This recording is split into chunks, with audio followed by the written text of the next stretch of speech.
Hi all, welcome to Ernest academy.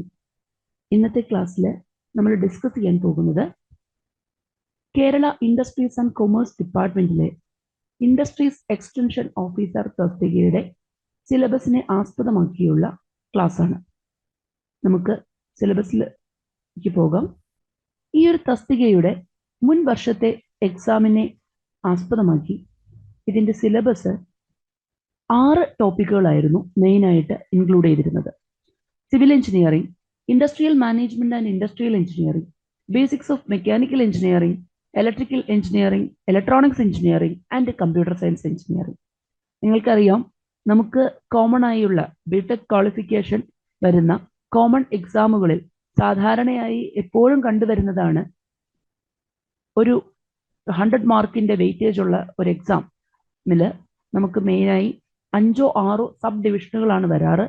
അതിലകത്ത് equal weightage വരുന്ന രീതിയിൽ 20 മാർക്സിന്റെ equal weightage വരുന്ന രീതിയിൽ അല്ലെങ്കിൽ 15 മാർക്സിന്റെ ഈക്വൽ വെയിറ്റേജ് വരുന്ന രീതിയിൽ ആണ് സാധാരണ രീതിയിൽ എക്സാമിന്റെ ക്വസ്റ്റ്യൻ പേപ്പർ നമ്മൾ കാണാറുള്ളത്. അപ്പോൾ ഇവിടെ ലാസ്റ്റ് ഇയർ എക്സാമിനകത്ത് 6 ടോപ്പിക്കുകളാണ് തന്നിരുന്നത്. ഈ 6 ടോപ്പിക്കുകളും ഈക്വൽ വെയിറ്റേജ് അല്ലായിരുന്നു. 2019 ലാസ്റ്റ് എക്സാം നടന്നത്. 2019 നടന്ന ഈ ഒരു എക്സാമിൽ നിന്ന് വളരെ വ്യക്തമാണ്. അതിൽ നമുക്കറിയാം, ഓരോ സെക്ഷനുകളുടെയും വളരെ ബേസിക് കൺസെപ്റ്റ് മുതൽ ഒരു മീഡിയം ലെവൽ ക്വസ്റ്റ്യൻസ് വരെയാണ് ആ ഒരു എക്സാമിന് അന്ന് വന്നിരുന്നത്. അപ്പോൾ ഇപ്പോൾ വളരെ കോമ്പറ്റീഷൻ കൂടിക്കൊണ്ടിരിക്കുന്ന ഈ ഒരു ടൈമിൽ നമുക്ക് ക്വസ്റ്റ്യൻസിന്റെ ലെവൽ നമുക്ക് എക്സ്പെക്ട് ചെയ്യാൻ പറ്റില്ല. കാരണം ഈ അടുത്തിടയിൽ നടന്ന കോമൺ എക്സാമുകളിലൊക്കെ തന്നെ വളരെ ഈസി ആയിട്ടുള്ള ക്വസ്റ്റ്യൻസ് മാത്രമല്ല ക്വസ്റ്റ്യൻ പേപ്പറിൽ ഉണ്ടായിരുന്നത്. ഒരു ഈസി ടു മീഡിയം ലെവലിലാണ് ഓരോ സബ്ജക്റ്റിൽ നിന്നും ക്വസ്റ്റ്യൻസ് വന്നിരുന്നത്. അപ്പോൾ ഇപ്പോൾ സപ്പോസ് ഒരു ബിടെക് സിവിൽ സ്റ്റുഡൻ്റ് ആണെങ്കിൽ, സിവിൽ എഞ്ചിനീയറിംഗ് സ്റ്റുഡൻ്റ് ആണെങ്കിൽ ആ ആൾക്ക് ഒരു പക്ഷേ സിവിൽ എഞ്ചിനീയറിംഗ് കംപ്ലീറ്റ് ആയിട്ട് ക്രാക്ക് ചെയ്യാൻ പറ്റും. നമുക്ക് ഇങ്ങനെ നടക്കുന്ന കോമൺ എക്സാമുകളിൽ 5 or 6 സബ് ഡിവിഷനുകൾ ഉണ്ടെങ്കിൽ എല്ലാം എത്രത്തോളം നന്നായിട്ട് നമ്മൾ പ്രിപ്പയർ ചെയ്യുന്നു എന്നുള്ളതിനനുസരിച്ചാണ് നമ്മുടെ റാങ്ക് ലിസ്റ്റിൽ നമ്മൾ ഇൻക്ലൂഡഡ് ആകണോ, നമ്മളൊരു ജോബ് എന്ന് പറയുന്ന ആ ഒരു ഡ്രീമിലേക്ക് എത്തണോ എന്നുള്ളത് ഡിസൈഡ് ചെയ്യുന്നത്. സോ നമുക്ക് നമ്മുടെ സബ്ജക്റ്റ് മാത്രം കോറായിട്ട് അല്ലെങ്കിൽ ഡീപ്പായിട്ട് അറിയാം എന്നുള്ളത് കൊണ്ട് ഈ ഒരു എക്സാമിന് ആർക്കും ടോപ്പ് റാങ്കിലേക്ക് എത്താൻ പറ്റില്ല. സോ ഓരോ സെക്ഷന്റെയും ബേസിക് ലെവൽ മുതൽ പഠിച്ചെടുത്തു കഴിഞ്ഞാൽ മാത്രമേ നമുക്ക് ഈ ഒരു എക്സാമിൽ നല്ലൊരു മാർക്ക് സ്കോർ ചെയ്യാനും നല്ലൊരു റാങ്കിലേക്ക് എത്താനും ജോബ് എന്ന ആ ഒരു ഡ്രീമിലേക്ക് എത്തിച്ചേരാനും സാധിക്കുകയുള്ളൂ. അതുകൊണ്ട് തന്നെ ആ ഒരു ഇമ്പോർട്ടൻസ് കൊടുത്തുകൊണ്ട് തന്നെ ഈ ഓരോ ടോപ്പിക്കും, സിവിൽ എഞ്ചിനീയറിംഗ് ആണെങ്കിലും ഇൻഡസ്ട്രിയൽ മാനേജ്മെന്റ് ആണെങ്കിലും മെക്കാനിക്കൽ ആണെങ്കിലും ഇലക്ട്രിക്കൽ ആണെങ്കിലും ഇലക്ട്രോണിക്സ് ആണെങ്കിലും അതുപോലെ കമ്പ്യൂട്ടർ സയൻസ് എഞ്ചിനീയറിംഗ് ആണെങ്കിലും ഈക്വൽ ഇമ്പോർട്ടൻസ് കൊടുത്ത് തന്നെ ഈ 6 സെക്ഷനുകളും നമ്മൾ പഠിച്ചെടുത്തു കഴിഞ്ഞാൽ മാത്രമേ നമുക്ക് എല്ലാ സെക്ഷനിൽ നിന്നുമുള്ള ക്വസ്റ്റ്യൻസ് അറ്റൻഡ് ചെയ്യാൻ സാധിക്കുകയുള്ളൂ.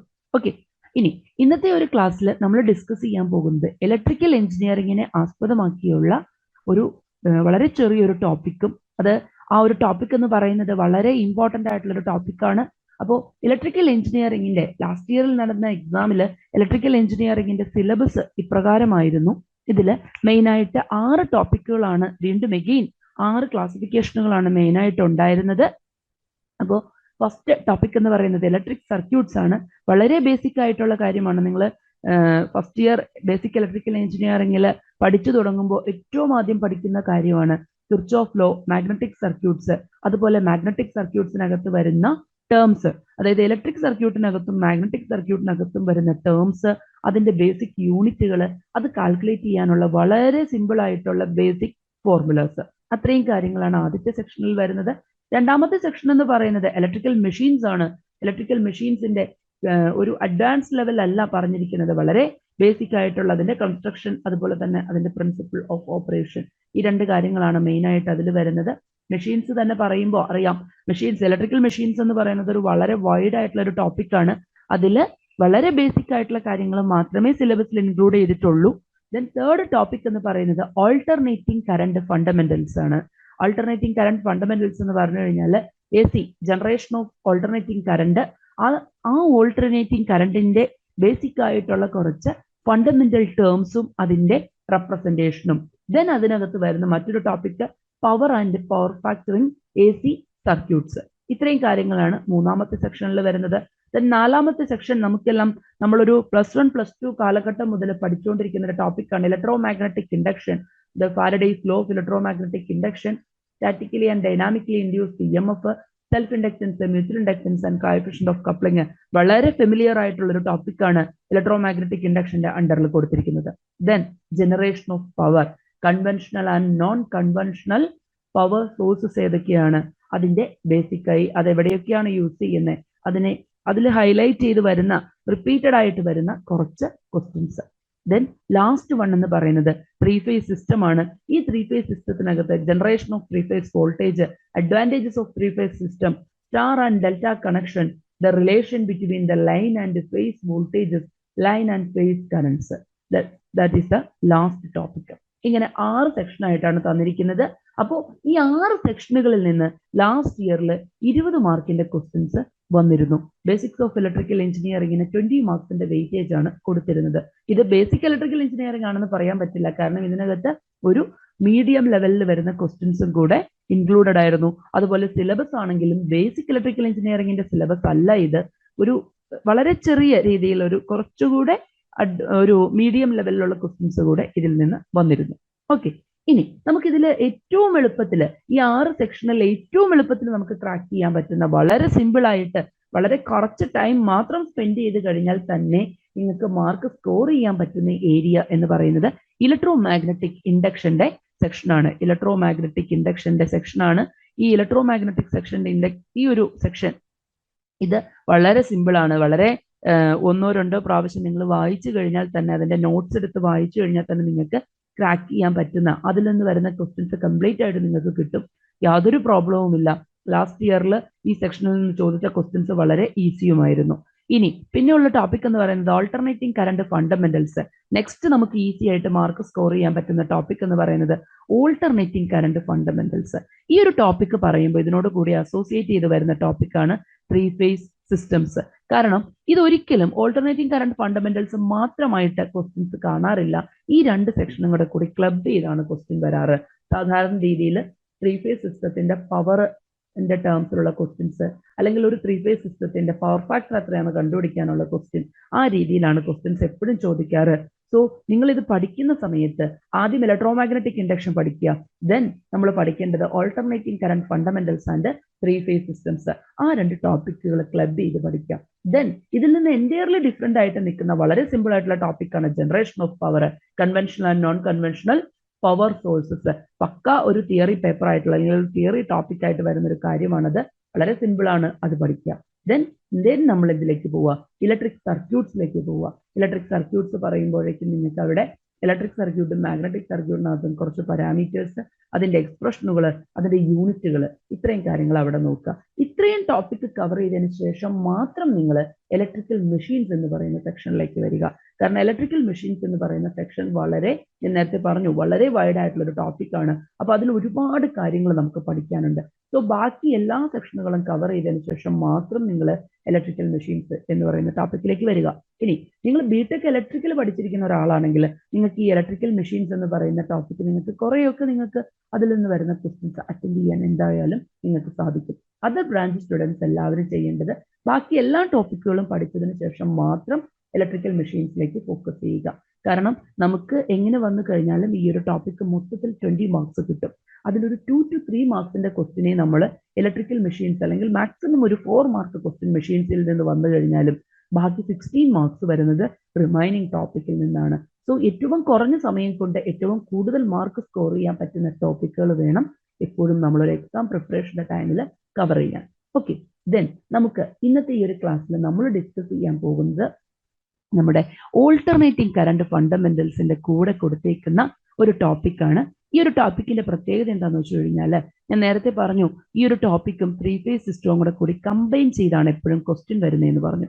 അപ്പോൾ ഇതിന്റെ പ്രത്യേകത, ഈ ഒരു നമുക്ക് ഈ ത്രീ ഫേസ് സിസ്റ്റവും ഓൾട്ടർനേറ്റിംഗ് കറണ്ട് ഫണ്ടമെന്റൽസും കൂടെ ക്ലബ് ചെയ്ത് കഴിഞ്ഞാൽ ലാസ്റ്റ് ഇയറിൽ ഏകദേശം 7 to 8 മാർക്കിന്റെ ക്വസ്റ്റ്യൻ വന്നത് ഈ 2 സെക്ഷനുകളിൽ നിന്നാണ്. അതായത് ത്രീ ഫേസ് സിസ്റ്റവും ഓൾട്ടർനേറ്റിംഗ് കറണ്ട് ഫണ്ടമെന്റൽസും കൂടി കമ്പൈൻ ചെയ്ത് കഴിഞ്ഞാൽ നിങ്ങൾക്കൊരു 7 to 8 മാർക്ക് വരെ, മിനിമം ഒരു 7 മാർക്കിന്റെ ക്വസ്റ്റ്യൻ എങ്കിലും നിങ്ങൾക്ക് അവിടെ കിട്ടും. അപ്പോൾ ഞാൻ ഇന്നത്തെ ക്ലാസ്സിൽ ഡിസ്കസ് ചെയ്യാൻ പോകുന്നത് power and power factor in an AC circuits എന്ന് പറയുന്ന ഈ ഒരു സെക്ഷനാണ്. അപ്പൊ ഇതിന് വളരെ ബേസിക് ആയിട്ടുള്ള വളരെ അതായത് ഒരുപാട് ഡെപ്ത് ലെവലിലേക്ക് ഒന്നും നിങ്ങൾ പോകേണ്ട ആവശ്യമില്ല.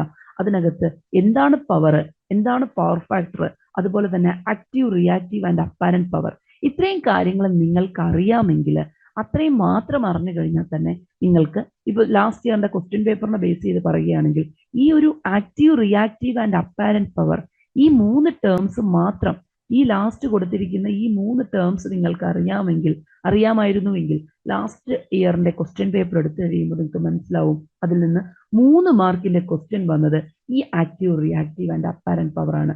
പൊതുവെ ഈ ഓൾട്ടർനേറ്റിംഗ് കറന്റ് ഫണ്ടമെന്റൽസ് എന്ന് പറയുന്ന സെക്ഷനിൽ ആദ്യത്തെ ഒരു സെക്ഷൻ, അതായത് നമ്മുടെ ഫണ്ടമെന്റൽസിന്റെ generation of alternating voltage, frequency and period, concept of impedance, ഇത്രയും സെക്ഷനിൽ നിന്ന് ക്വസ്റ്റ്യൻസ് വന്നത് 1-2 മാർക്കിന്റെ വരുള്ളൂ. പക്ഷെ റിമൈനിങ് ആയിട്ടുള്ള ബാക്കി 3 മാർക്കിന്റെ ക്വസ്റ്റ്യനും വന്നത് ഈ active, reactive and apparent power എന്ന് പറയുന്ന ടോപ്പിക്കിൽ നിന്നാണ്.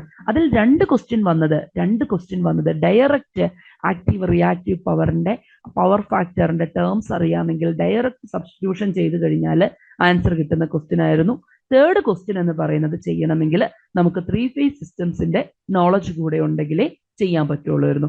എന്താണ് സ്റ്റാർ, എന്താണ് ഡെൽറ്റ, ഈ തുടങ്ങിയ കാര്യങ്ങൾ അറിയാമായിരുന്നുവെങ്കിൽ 3ാമത്തെ ക്വസ്റ്റ്യൻ കൂടെ അവിടെ ചെയ്യാൻ പറ്റുമായിരുന്നു.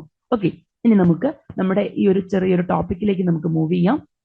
അപ്പോൾ ഇതിനകത്ത് ഞാനിവിടെ പറയാൻ ഉദ്ദേശിക്കുന്നത് ഒരു എ സി സർക്യൂട്ടിൽ, അതായത് എനിക്ക് പറയാനുള്ള കാര്യം, ഇതിന് ബാക്കിലേക്ക് എന്ത് ബാക്ക്ഗ്രൗണ്ട് നിങ്ങൾക്ക്, മീൻസ് എന്ത് ഇലക്ട്രിക്കൽ ബാക്ക്ഗ്രൗണ്ടിൽ നിങ്ങൾ പഠിച്ചിട്ടില്ലെങ്കിലും നിങ്ങൾക്ക് പഠിച്ചെടുക്കാൻ പറ്റുന്ന ഒരു ടോപ്പിക്കാണിത്. അപ്പോൾ നമുക്ക് നോക്കാം.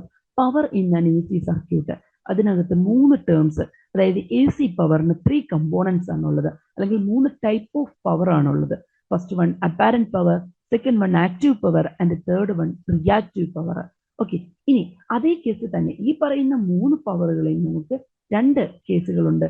ഒന്ന് സിംഗിൾ ഫേസ് എ സി സർക്യൂട്ടിലെ പവറും ഉണ്ട്, second one 3 phase A C സർക്യൂട്ടിലെ പവറും ഉണ്ട്. ഓക്കെ, അപ്പൊ നമുക്ക് എന്താണ് ആക്റ്റീവ് പവർ, എന്താണ് റിയാക്റ്റീവ് പവർ, എന്താണ് അപ്പാരന്റ് പവർ എന്ന് നമുക്ക് നോക്കാം. ഓക്കെ, നമുക്ക് ആദ്യം ആക്റ്റീവ് പവറിലേക്ക് പോകാം. ആക്റ്റീവ് പവർ എന്ന് പറഞ്ഞു കഴിഞ്ഞാൽ nothing but it's the power actually consumed in an A C circuit. ഒരു എ സി സർക്യൂട്ട് കൺസ്യൂം ചെയ്യുന്ന പവർ, അല്ലെങ്കിൽ അത് അബ്സോർബ് ചെയ്യുന്ന പവർ, അത് യൂസ് ചെയ്യുന്ന പവർ, അതിനെയാണ് നമ്മൾ ആക്റ്റീവ് പവർ എന്ന് പറയുന്നത്. ആക്റ്റീവ് പവറിന്റെ മറ്റൊരു പേരാണ് റിയൽ പവർ അല്ലെങ്കിൽ ട്രൂ പവർ എന്ന് നമ്മൾ അതിനെ പറയാറുണ്ട്. Active power or real power or true power. ഇതിന്റെ എക്സ്പ്രഷൻ എന്ന് പറയുന്നത്, ആക്റ്റീവ് പവറിന്റെ ഇക്വേഷൻ അല്ലെങ്കിൽ റെപ്രസെന്റേഷൻ എന്ന് പറയുന്നത് VRMS into IRMS into cos phi ആണ്. അതായത് VRMS into IRMS into cos phi ചെയ്ത് കഴിഞ്ഞാൽ നമുക്ക് കിട്ടുന്നതാണ് ആക്റ്റീവ് പവർ.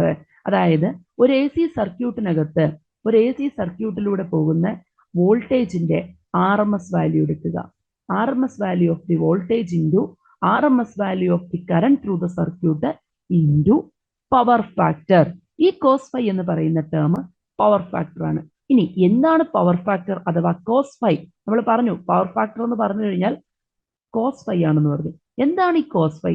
കോസ് ഫൈ എന്ന് പറഞ്ഞു കഴിഞ്ഞാൽ വേറൊന്നുമില്ല, ഫൈ എന്ന് പറയുന്നത് ആക്ച്വലി ആ ഒരു പർട്ടിക്കുലർ സർക്യൂട്ടിലൂടെ പോകുന്ന വോൾട്ടേജും കറണ്ടും തമ്മിലുള്ള ഫേസ് ആംഗിൾ ഡിഫറൻസിനെയാണ് നമ്മൾ ഫൈ എന്ന് പറയുന്നത്.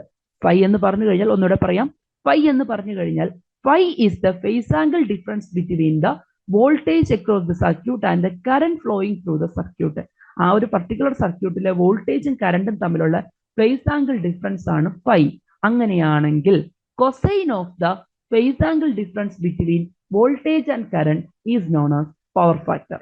പവർ ഫാക്ടർ എന്ന് പറഞ്ഞു കഴിഞ്ഞാൽ cosine of the phase angle between voltage and current, that's known as cos phi അഥവാ പവർ ഫാക്ടർ എന്ന് പറയുന്നു. സോ നമുക്കപ്പോൾ അറിയാം active power equal to VRMS into IRMS into cos phi. That means VRMS into IRMS into power factor എന്ന് നമുക്ക് എഴുതാം. Okay, ഇതാണ് active പവറിന്റെ റെപ്രസെന്റേഷൻ എന്ന് പറയുന്നത്. Active power equal to VRMS into IRMS into cos phi അഥവാ VRMS into IRMS into power factor. Okay, ഇനി ഈ പറയുന്ന ആക്റ്റീവ് പവറിന്റെ റെപ്രസെന്റേഷൻ അല്ലെങ്കിൽ ആക്റ്റീവ് പവറിന്റെ റെപ്രസെന്റേഷൻ ആണ് ഈ പറഞ്ഞിരിക്കുന്നത്. ഇതിന്റെ യൂണിറ്റ് എന്ന് പറയുന്നത് either in watts or kilowatts. നിങ്ങൾ സാധാരണ രീതിയിൽ നമ്മുടെ ബൾബിന്റെ പുറത്ത് ഫാനിന്റെ ഒക്കെ പുറത്ത് പവർ റേറ്റിംഗ് എഴുതിയേക്കുന്ന കാണാറുണ്ട്. അതിനോട് ചേർന്ന് തന്നെ എഴുതിയേക്കുന്നതാണ് അതിന്റെ യൂണിറ്റ്. സോ ആക്റ്റീവ് പവർ എന്ന് പറഞ്ഞു കഴിഞ്ഞാൽ power actually consumed in an A C circuit ആണ്. അതിന്റെ എക്സ്പ്രഷൻ എന്ന് പറയുന്നത് VRMS IRMS cos phi for a single phase A C circuit. ശ്രദ്ധിക്കുക, സിംഗിൾ ഫേസ് സർക്യൂട്ട് ആണെങ്കിൽ ആക്റ്റീവ് പവറിന്റെ റെപ്രസെന്റേഷൻ ഇതാണ് VRMS into IRMS into cos phi. ഇനി നമുക്ക് നമ്മൾ നേരത്തെ കണ്ട അപ്പാരന്റ് പവറിലേക്ക് പോകാം. അപ്പാരന്റ് പവർ എന്ന് പറഞ്ഞു കഴിഞ്ഞാൽ വേറൊന്നുമില്ല, that is the product of RMS value of the voltage and RMS value of the current. That is known as apparent power. ഈ അപ്പാരന്റ് പവറിനെ VRMS ഇൻറ്റു IRMS. സോ ഇതിന്റെ യൂണിറ്റ് എന്ന് പറയുന്നത് വോൾട്ടേജിന്റെ യൂണിറ്റ് വോൾട്ട്, കറന്റിന്റെ unit ampere. So unit apparent പവറിന്റെ unit എന്ന് പറയുന്നത് volt ampere or kilo volt ampere ആണ്. കിലോ വോൾട്ട് ആംബിയർ ആണ് അപ്പാരന്റ് പവറിന്റെ യൂണിറ്റ് എന്ന് പറയുന്നത്. ഇനി നമ്മൾ തൊട്ട് മുന്നേ പറഞ്ഞ ആക്റ്റീവ് പവർ, ഈ പറഞ്ഞ ആക്റ്റീവ് പവറിന്റെ എക്സ്പ്രഷൻ നിങ്ങൾ നോക്കുക, VRMS into IRMS into cos phi ആണ്. കോസ് ഫൈ എന്നുള്ളതിനെ നമുക്ക് എന്തായിട്ട് പറയാം? പവർ ഫാക്ടർ ആണെന്ന് പറയാം. സോ VRMS ഇൻറ്റു IRMS, അതായത് RMS value of the voltage into RMS value of the current എന്ന് പറഞ്ഞു കഴിഞ്ഞാൽ അവിടെ നിങ്ങൾക്ക് കിട്ടുന്നത് ഈ പറയുന്ന ടേം. ഇതെന്ന് പറയുന്നത് തൊട്ട് മുന്നേ നമ്മൾ പറഞ്ഞു, അതെന്ന് പറയുന്നത് എന്താണ്? അപ്പാരന്റ് പവർ ആണ്. VRMS into IRMS equal to apparent power. So apparent power, so നമുക്ക് ആക്റ്റീവ് പവറിനെ ഇങ്ങനെ എഴുതാം, the active power equal to apparent power into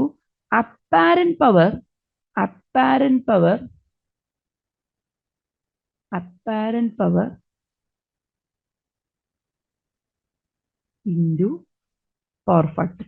apparent power into power factor എന്ന് കിട്ടും. അതായത് VRMS into IRMS into power factor, അങ്ങനെയാണ് വരുന്നത്. So active power എന്ന് പറഞ്ഞു കഴിഞ്ഞാൽ apparent power into power factor എന്ന് എഴുതാം. സോ ഇത് പല സ്ഥലങ്ങളിലും ചോദിക്കാറുണ്ട്. Power factor equal to active power by apparent power. Active power by apparent power. ആ ഒരു ഇക്വേഷൻ നിങ്ങൾക്ക് അറിയാമെങ്കിൽ ഈ ടൈപ്പിൽ വരുന്ന ഏത് ക്വസ്റ്റിനും നിങ്ങൾക്ക് എഴുതാൻ പറ്റും. ശ്രദ്ധിക്കേണ്ട കാര്യം, ആക്റ്റീവ് പവർ എന്ന് പറഞ്ഞു കഴിഞ്ഞാൽ ഒരു സർക്യൂട്ട് ആക്ച്വലി കൺസ്യൂം ചെയ്യുന്ന പവറാണ്. അതിന്റെ എക്സ്പ്രഷൻ എന്ന് പറയുന്നത് VRMS into IRMS into cos phi ആണ്. അപ്പാരന്റ് പവർ എന്ന് പറഞ്ഞു കഴിഞ്ഞാൽ apparent power equal to VRMS into IRMS ആണ്. Okay, then the third one is reactive power. Reactive power പറയുമ്പോൾ നമ്മുടെ മൈൻഡിൽ നമ്മൾ ഓർത്തിരിക്കേണ്ട ഒരു കാര്യം എന്ന് പറഞ്ഞു കഴിഞ്ഞാൽ, നമ്മൾ നേരത്തെ പറഞ്ഞു the power actually consumed by the load എന്ന് പറയുന്നതാണ് ആക്റ്റീവ് പവർ എന്ന് പറഞ്ഞു. ഇനി റിയാക്റ്റീവ് പവറിന്റെ പ്രത്യേകത എന്ന് പറഞ്ഞു കഴിഞ്ഞാൽ, this power is not doing any useful work on the load. ഈ ഒരു പവർ പ്രത്യേകിച്ച് യൂസ്ഫുൾ ആയിട്ടുള്ള ഒരു വർക്കും ലോഡിന് വേണ്ടിയിട്ട് ചെയ്യുന്നില്ല. ഓക്കെ, ലോഡിലേക്ക് പ്രത്യേകിച്ച് വർക്കൊന്നും ഇത് ചെയ്യുന്നില്ല. ഇനി ഈ പറയുന്ന റിയാക്റ്റീവ് പവർ നമ്മൾ റെപ്രസെന്റ് ചെയ്യുന്നത് ഒന്നുകിൽ VAR-ലോ അല്ലെങ്കിൽ kVAR-ലോ ആണ്. കിലോ വോൾട്ട് ആംബിയർ റിയാക്ടൻസിലോ അല്ലെങ്കിൽ വോൾട്ടാംബിയർ റിയാക്ടൻസിലോ ആണ് ഈ റിയാക്റ്റീവ് പവർ നമ്മൾ റെപ്രസെന്റ് ചെയ്യുന്നത്. ഇതിന്റെ എക്സ്പ്രഷൻ എന്ന് പറയുന്നത് VRMS into IRMS into sine phi ആണ്. VRMS into IRMS into sine phi. Okay, ഇനി അതുപോലെ തന്നെ ഇതിനകത്ത് ശ്രദ്ധിക്കേണ്ട ഒരു കാര്യം, അതായത് അപ്പൊ നമുക്ക് പറയാം apparent power into sine phi എന്ന് പറയാം. റിയാക്റ്റീവ് പവർ എന്ന് പറഞ്ഞു കഴിഞ്ഞാൽ apparent power into VRMS into IRMS എന്താണ്? Apparent power. Apparent power into sine phi ആണ് reactive power. Apparent power into cos phi ആണ് ആക്റ്റീവ് പവർ എന്ന് പറഞ്ഞു കഴിഞ്ഞാൽ. ഇനി ഈ റിയാക്റ്റീവ് പവർ എന്ന് പറയുന്നത് a part of complex power that corresponds to the storage and retrieval of energy rather than consumption. Active power എന്ന് പറഞ്ഞു കഴിഞ്ഞാൽ കറസ്പോണ്ട്സ് ടു എനർജി കൺസപ്ഷൻ ആണ്, അതായത് കൺസ്യൂം ചെയ്യുന്ന എനർജിക്ക് കറസ്പോൺസ് ആയിട്ട് വരുന്നതാണ് ആക്റ്റീവ് പവർ. എന്നാൽ റിയാക്റ്റീവ് പവർ എന്ന് പറഞ്ഞു കഴിഞ്ഞാൽ ഇത് corresponds to storage and retrieval of energy. Storage and retrieval of energy ആണ് rather than energy consumption.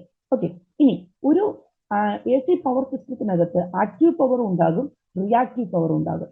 Reactive power ശരിക്കും പറഞ്ഞു കഴിഞ്ഞാൽ ആക്ച്വലി ചെയ്യുന്നത് എന്താണെന്ന് വെച്ച് കഴിഞ്ഞാൽ enables the transformers to transform and the generators to generate and the motors to rotate. Reactive power ഒരു സർക്യൂട്ടിനകത്ത് ഒരു കോംപ്ലക്സ് പവർ പറയുമ്പോൾ അതിന്റെ ഒരു പാർട്ടാണ് റിയാക്റ്റീവ് പവർ.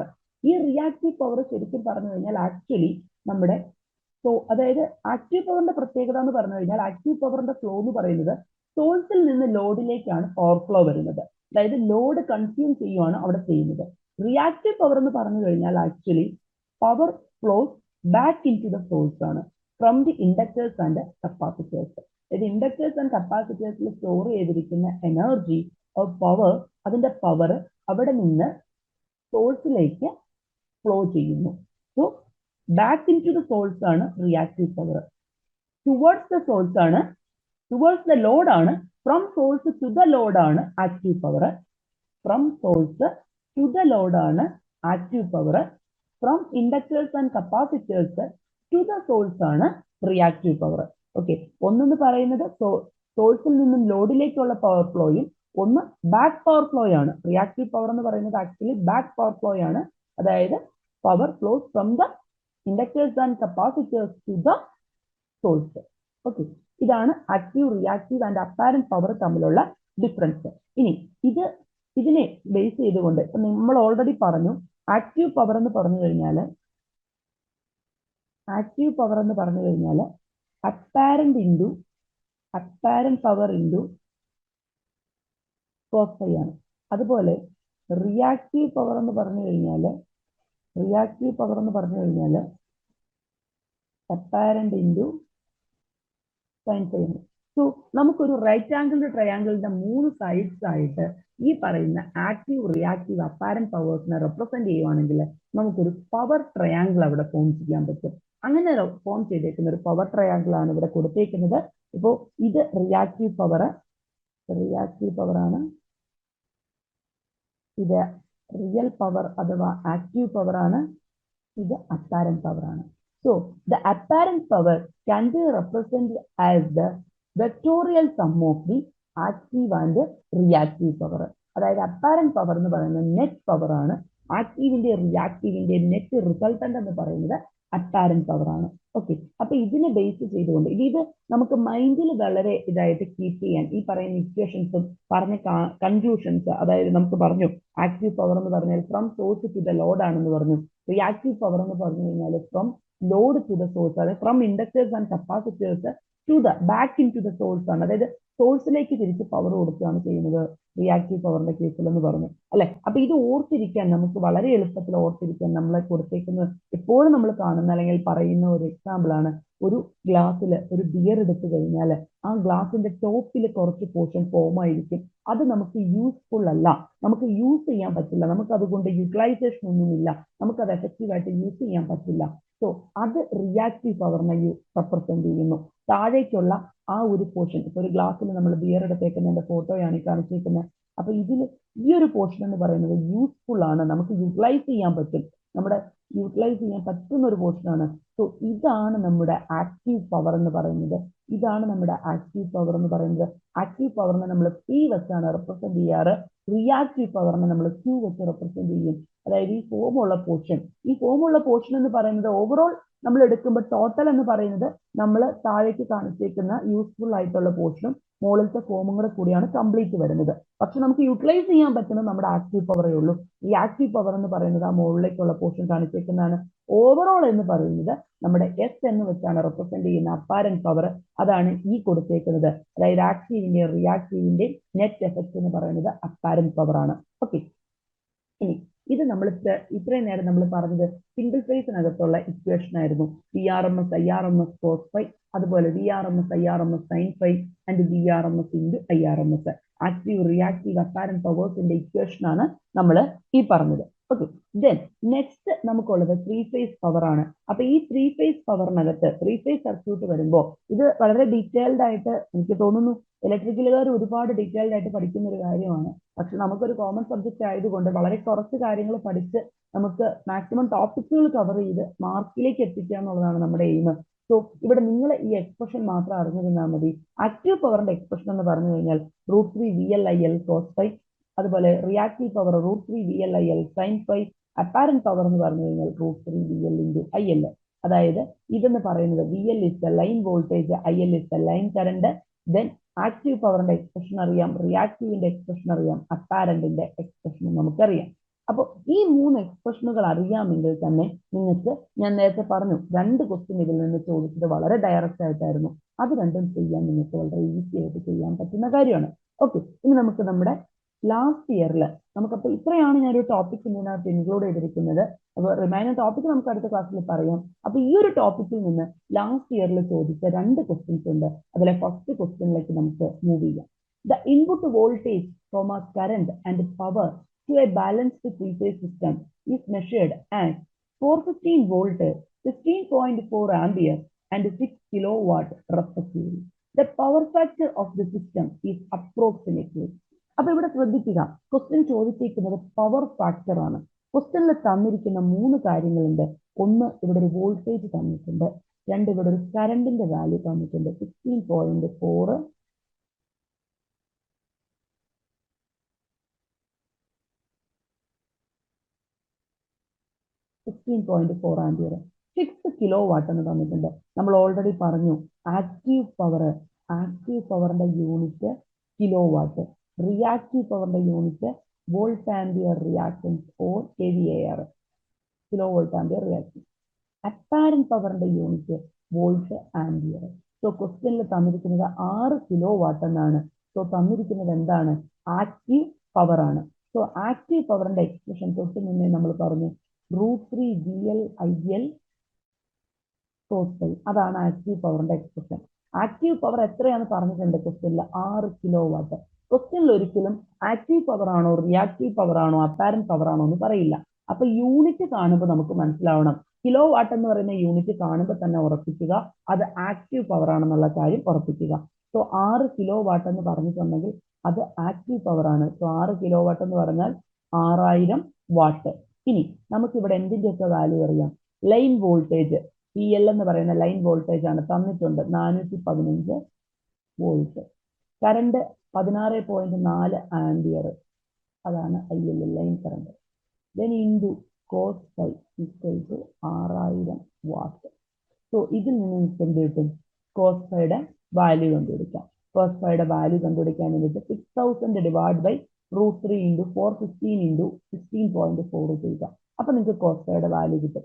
ആ cos φയുടെ വാല്യൂ എന്ന് പറഞ്ഞത് ഈ കാൽക്കുലേഷൻ നിങ്ങൾ ചെയ്ത് കഴിയുമ്പോൾ നിങ്ങൾക്ക് കിട്ടുന്ന വാല്യൂ എന്ന് പറയുന്നത് 0.5 ആണ്. അപ്പോൾ ആക്റ്റീവ് പവറിന്റെ എക്സ്പ്രഷൻ അറിയാമെങ്കിൽ ഡയറക്റ്റ് സബ്സ്റ്റിറ്റ്യൂഷൻ മാത്രമേ ഈ ക്വസ്റ്റ്യനിലുള്ളൂ. √3 VLIL cos φ = 6000 വാട്ട്സ്. അതിനകത്ത് സബ്സ്റ്റിറ്റ്യൂട്ട് ചെയ്ത് കഴിഞ്ഞാൽ നിങ്ങൾക്ക് പവർ ഫാക്ടറിന്റെ വാല്യൂ കിട്ടും. ഇനി ക്വസ്റ്റ്യനിൽ സപ്പോസ് 6 kVA എന്നാണ് കൊടുത്തിരുന്നതെങ്കിൽ 6 kVA എന്നാണ് കൊടുത്തിരുന്നെങ്കിൽ തന്നിരിക്കുന്നത് അപ്പാരന്റ് പവർ ആണ്. അപ്പൊ അത് ഉപയോഗിച്ച് കണ്ടുപിടിക്കണം. അല്ല 6 kVAR എന്നാണ് കൊടുത്തിരിക്കുന്നതെങ്കിൽ അത് റിയാക്റ്റീവ് പവർ ആണ്. അപ്പൊ അത് ഉപയോഗിച്ച് കണ്ടുപിടിക്കണം. ഏതാണോ നിങ്ങൾക്ക് തന്നിരിക്കുന്നത് അത് യൂസ് ചെയ്തുകൊണ്ട് നിങ്ങൾ കണ്ടുപിടിക്കണം. ഓക്കെ, അപ്പൊ ഇത്രയാണ് ഈ ക്വസ്റ്റിനകത്തുള്ളൂ. ഇനി നെക്സ്റ്റ് ക്വസ്റ്റ്യൻ എന്ന് പറയുന്നത് ഇതൊരു ഞാൻ ആദ്യം പറഞ്ഞ പോലെ ഓൾട്ടർനേറ്റിംഗ് വോൾട്ടേജിന്റെ ഫണ്ടമെന്റൽസ് റിലേറ്റ് ചെയ്യുന്ന ഒരു ക്വസ്റ്റ്യൻ ആണ്. അപ്പൊ പക്ഷെ നമ്മൾ പവർ ഫാക്ടർ എന്ന് പറയുന്ന ഒരു കൺസെപ്റ്റ് പറഞ്ഞതുകൊണ്ടാണ് ഞാൻ ഈ ഒരു ക്വസ്റ്റ്യൻ ഇവിടെ ഇൻക്ലൂഡ് ചെയ്തത്. The alternating voltage V = 230 sin 314t plus pi/3 is applied across AC circuit draws a current of I = 10 sin 314t minus pi/6. The power absorbed by the circuit. അപ്പോ ഇതൊരു single phase circuit ആണ്, 3 face ആണെന്ന് പറഞ്ഞിട്ടില്ല. So ഇതൊരു single phase circuit ആണ്. നമ്മളെ വോൾട്ടേജിനും കറണ്ടിനും ഉള്ള expression ആണ് തന്നിരിക്കുന്നത്. സോ ഇവിടെ നമുക്ക് നേരെ എന്ത് ചെയ്യാം? വോൾട്ടേജിന്റെ എക്സ്പ്രഷൻ തന്നിട്ടുണ്ട്, കറണ്ടിന്റെ എക്സ്പ്രഷൻ തന്നിട്ടുണ്ട്. സോ നമുക്കറിയാം power absorbed by the circuit. Power absorbed by the circuit എന്ന് പറഞ്ഞു കഴിഞ്ഞാൽ നമ്മുടെ ആക്റ്റീവ് പവർ ആണ് അല്ലെ, അഥവാ കൺസ്യൂം ചെയ്യുന്ന പവർ അല്ലെ. അപ്പോൾ ആക്റ്റീവ് പവറിനുള്ള എക്സ്പ്രഷൻ എന്തായിരുന്നു? VRMS × IRMS × cos φ. അപ്പൊ VRMS IRMS ഒക്കെ നമുക്ക് ഇതിനെ കണ്ടുപിടിക്കാം, കുഴപ്പമില്ല. ഈ തന്നിരിക്കുന്ന വാല്യൂ എന്ന് പറയുന്നത്, അതായത് നമുക്കറിയാം നമ്മുടെ ജനറൽ എക്സ്പ്രഷൻ എന്ന് പറയുന്നത് V = VM sin ωt and I = IM sin ωt എന്നുള്ളതാണ്. അപ്പൊ അതിൽ നിന്ന് VM-ന്റെ IM-ന്റെയും വാല്യൂ കിട്ടും, അതിൽ നിന്ന് നമുക്ക് കണ്ടുപിടിക്കാം. പക്ഷെ ഇതൊന്നും അല്ല ഇവിടെ ഈ ക്വസ്റ്റ്യനിൽ ഉദ്ദേശിച്ചിരിക്കുന്നത്. ഇപ്പൊ നമുക്ക് വേണ്ടത് VRMS × IRMS × cos φ ആണ്. cos φ എന്ന് പറഞ്ഞാൽ പവർ ഫാക്ടർ ആണെന്ന് പറഞ്ഞു. ഫൈ എന്ന് പറഞ്ഞു കഴിഞ്ഞാൽ angle between voltage and current ആണെന്നും പറഞ്ഞു. അപ്പോൾ ഇവിടെ തന്നിരിക്കുന്ന വോൾട്ടേജും കറണ്ടും തമ്മിലുള്ള ആംഗിൾ കണ്ടുപിടിച്ചു കഴിഞ്ഞാൽ cos φയുടെ വാല്യൂ കിട്ടും. അപ്പൊ cos φയുടെ വാല്യൂ കണ്ടുപിടിച്ചാൽ പിന്നെ നമുക്ക് എന്ത് കണ്ടുപിടിക്കാം? Power absorbed by the circuit കണ്ടുപിടിക്കാം. ഈ ഫേസ് ആംഗിൾ ഡിഫറൻസ് ഫൈ കണ്ടുപിടിക്കാൻ വേണ്ടിയിട്ട് നമ്മൾ ശ്രദ്ധിക്കേണ്ട കാര്യം, ഇപ്പൊ നിങ്ങൾക്ക് വളരെ സിമ്പിൾ ആയിട്ട് പറഞ്ഞു കഴിഞ്ഞപ്പോൾ V = VM sin ωt and I equal to Im sin omega t minus 90 degree എന്ന് തന്നേക്കുവാണ്, മൈനസ് 90 എന്ന് തന്നേക്കുവാണ്. ഇതിന്റെ മീനിങ് എന്താ? വോൾട്ടേജ് ഒമേഗ ടി ഫേസിലിരിക്കുന്നു, അതായത് ഒമേഗ ടിയിലിരിക്കുന്നു. കറണ്ട് അവിടെ നിന്ന് 90 ഡിഗ്രി ലാഗ് ചെയ്ത് നിൽക്കുന്നു, അല്ലെ? അതായത് അവിടെ ഫേസ് ആംഗിൾ ഡിഫറൻസ് എന്ന് പറയുന്നത് 90 ഡിഗ്രിയുടെ ഫേസ് ആംഗിൾ ഡിഫറൻസ് ആണ് ഉള്ളത്, അല്ലെ? അപ്പോൾ നമുക്ക് നോർമലി വോൾട്ടേജിനെ റെഫറൻസ് ആയിട്ട് നിങ്ങൾ കൺസിഡർ ചെയ്യുകയാണെങ്കിൽ ആ വോൾട്ടേജിന് 90 ഡിഗ്രി ബാക്കിലാണ് കറണ്ട് നിൽക്കുക. അതാണല്ലോ ഫേസ് ആംഗിൾ ഡിഫറൻസ് എന്ന് പറഞ്ഞത്. അപ്പൊ ഇവിടെ നോക്കിക്കേ, ഇവിടെ വോൾട്ടേജിന്റെ അവിടെ എന്താ കിടക്കുന്നത്? 314 പ്ലസ് 5/3 ആണ് ഇവിടെ കിടക്കുന്നത്. 5/3 പ്ലസ് 5/3 കിടക്കുന്നത്. ഇവിടെ കറണ്ട് നോക്കിക്കേ, മൈനസ് 5/6 ആണ് കിടക്കുന്നത്. മൈനസ് 5/6 ആണ് കിടക്കുന്നത്. അതായത് നിങ്ങൾ നോക്കുക, ഒന്ന് ഇവിടെ കിടക്കുന്നു 5/3 പൊസിഷനിൽ, ഇതിപ്പോ 0 ആണെന്ന് വിചാരിക്കുക, 5/3 പൊസിഷനിൽ കിടക്കുന്നു. മറ്റേത്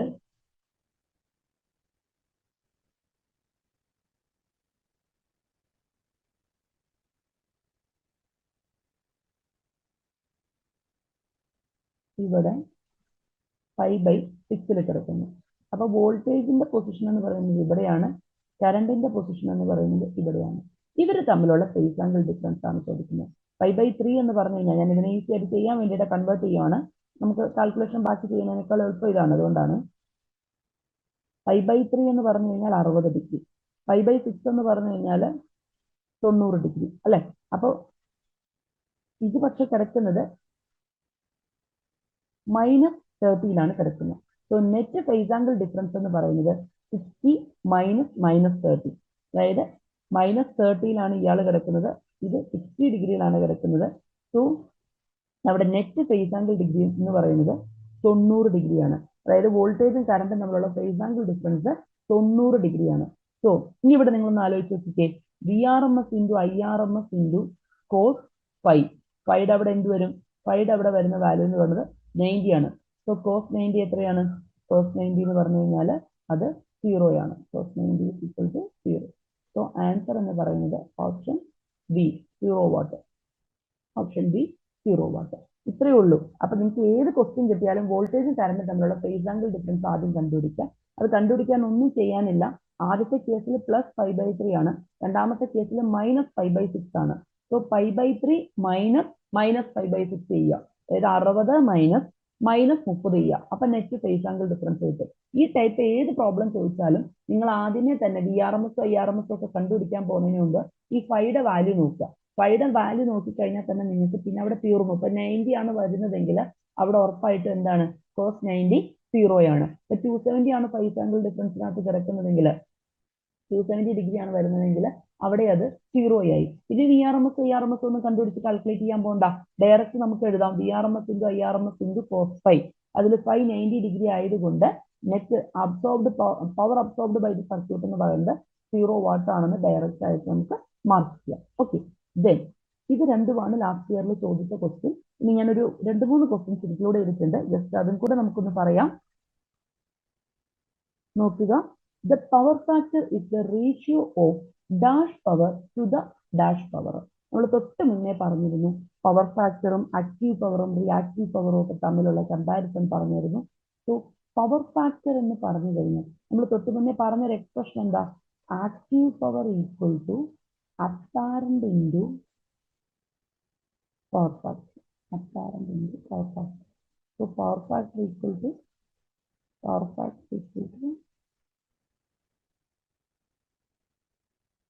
active by apparent.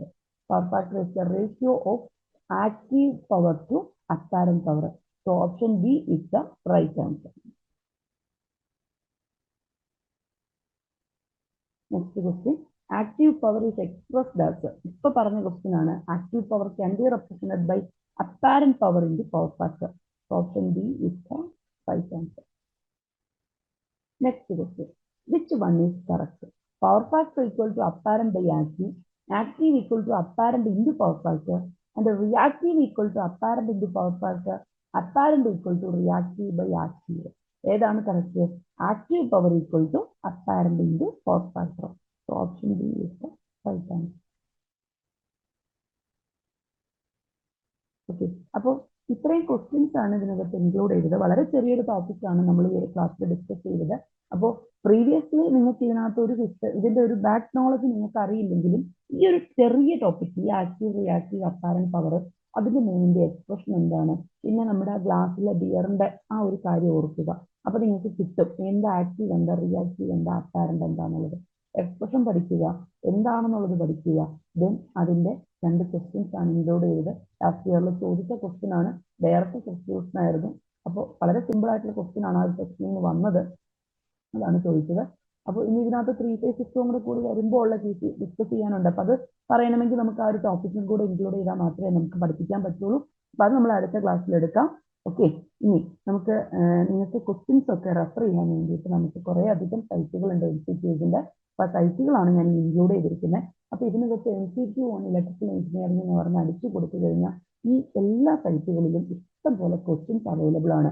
അപ്പോൾ ബേസിക് ഇലക്ട്രിക്കൽ എഞ്ചിനീയറിംഗിന് 6 സബ് ഡിവിഷനാണ് ഉള്ളത്. അപ്പൊ നിങ്ങൾ ഓരോ സബ് ഡിവിഷൻ പഠിച്ചു കഴിയുമ്പോൾ ആ സബ് ഡിവിഷന്റെ ടോപ്പിക്കുകൾ അടിച്ചു കൊടുക്കുക. എന്നിട്ട് ഇതിൽ നിന്നുള്ള ക്വസ്റ്റ്യൻസ് നിങ്ങൾ ആൻസർ ചെയ്യുക. കാരണം എത്രത്തോളം നിങ്ങൾ ക്വസ്റ്റ്യൻസ് അറ്റൻഡ് ചെയ്യുന്നോ അത്രത്തോളം നിങ്ങൾക്ക് ആ ഒരു ടോപ്പിക്കിൽ നിങ്ങൾ കോൺഫിഡന്റ് ആവുകയും ചെയ്യും. നിങ്ങൾ അതിനകത്ത് കുറച്ചുകൂടി നിങ്ങൾക്ക് അതിന്റെ കൺസെപ്റ്റ് കിട്ടും.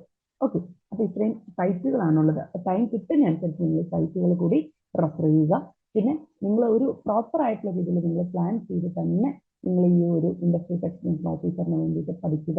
കാരണം നമ്മുടെ 6 ടോപ്പിക്കുകൾ, 6 സെക്ഷനുകളാണ് നമുക്കുള്ളത്. നമ്മുടെ ലാസ്റ്റ് ഇയർ സിലബസ് അനുസരിച്ച് ഇത്തവണ എന്തെങ്കിലും ചേഞ്ച് വരുമെന്ന് നമുക്കത് അറിയില്ല. എന്നാലും ബേസിക് സബ്ജക്റ്റുകൾക്കൊന്നും ഏതായാലും മാറ്റിയൊന്നും വരാൻ പോകുന്നില്ല. 1-2 ചെറിയ ടോപ്പിക്കുകളൊക്കെ ആഡ് ചെയ്താൽ മാത്രമേ ഉള്ളൂ, വേറെ ചേഞ്ച് ഒന്നും വരാൻ ചാൻസ് ഇല്ല. അപ്പൊ നിങ്ങൾ നന്നായിട്ട് പ്രിപ്പയർ ചെയ്ത് കഴിഞ്ഞാൽ നിങ്ങൾക്കൊരു ടോപ്പ് റാങ്കിലേക്ക് എത്താൻ പറ്റും. അപ്പൊ അതിന് വേണ്ടിയിട്ട് നിങ്ങൾ മാക്സിമം ട്രൈ ചെയ്യുക. Okay, thank you.